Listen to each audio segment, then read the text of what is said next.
Well, Dr. Prof Sussex, Senior Fellow at the Centre for Defence Research at the Australian Defence College, joining us live from Canberra.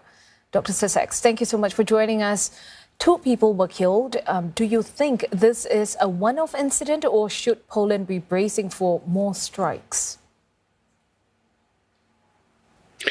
Well, it's an interesting question because as long as Russia is intending to fire long-range cruise missiles at targets in Western Ukraine, then there's the potential that they either go off course or they get shot at by Ukrainian air defences, and that makes the border area between Poland and Ukraine potentially vulnerable. And it seems that's what's happened here. So whereas I don't think it's intentional, certainly an inadvertent event in which 2 people have regrettably lost their lives, Russian tactics do suggest that this may in fact happen again. Well, we also see Poland blaming Russia for the missile blast, but President Joe Biden says it was probably not fired from Russia, and even U.S. initial findings showing otherwise. Where could it then come from? Yeah, it's most likely that this was something called an S-300, which is a surface-to-air missile, which is produced in Russia, but used by both Ukraine and the Russian armed forces. And of course, Ukraine uses these missiles to intercept planes as well as incoming missile strikes on its civilian infrastructure. So the most likely culprit at the moment is that it was a Ukrainian air defense missile that was shot at a Russian missile and ended up landing in Poland. Now, that doesn't necessarily exonerate Russia from blame for this, because, of course, if Russia wasn't busily shooting cruise missiles at targets in Western Ukraine, then there would be no need for Ukraine to use its air defense missiles.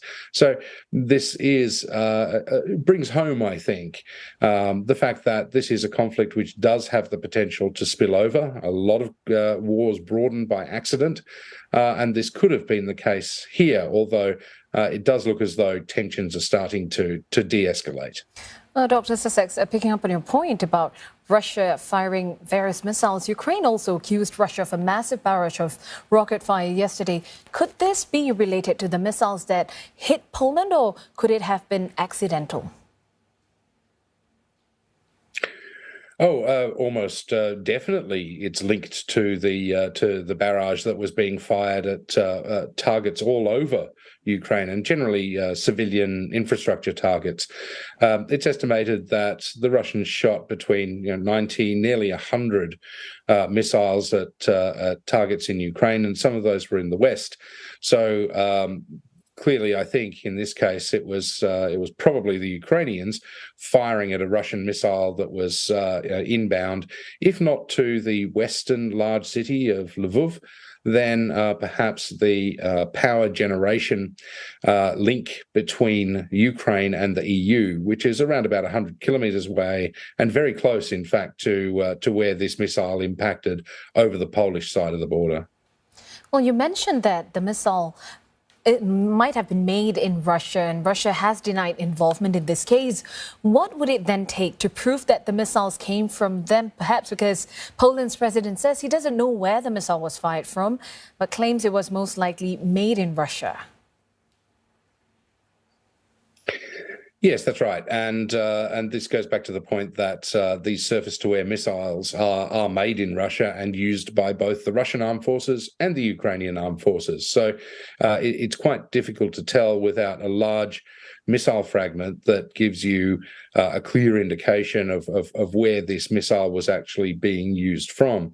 Now, it's interesting that the Polish president has just in the last few hours walked back his initial intention to invoke Article 4 of the NATO treaty. That's not Article 5, which says everybody should come to Poland's defence. Article 4 calls for a special meeting of NATO defence ministers where an allegation will be made of a direct attack on Polish soil.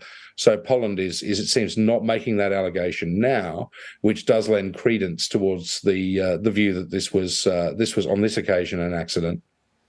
Well, this incident has been getting lots of condemnation, and G20 leaders held emergency talks on the incident. Given that Poland is a NATO member, how would you expect European and NATO leaders to react to the incident? Yes, well, I think that NATO is probably going to have to react in a way that's fairly robust, even if it is the case that the Ukrainians fired at a Russian missile and missed, or fired at a Russian missile and hit it and knocked it off course. That's still a significant risk to Poland as a NATO member. So I think NATO will need to do more than just simply issue a strongly worded protest note accompanied by some sanctions. I think there will be a lot of pressure, particularly from Warsaw, for NATO to take action, perhaps by sending more troops to Poland, to doing more combat air patrols. And it will probably, I think, in the end, strengthen Ukrainian President Volodymyr Zelensky's requests for more advanced air defense systems from NATO, because his argument has been, well, Ukraine deserves the capacity to defend its citizens and its cities. And I think this event will probably bolster that claim. Well, thank you very much for those updates. That was Prof Sussex, Senior Fellow at the Centre for Defence Research, the Australian Defence College.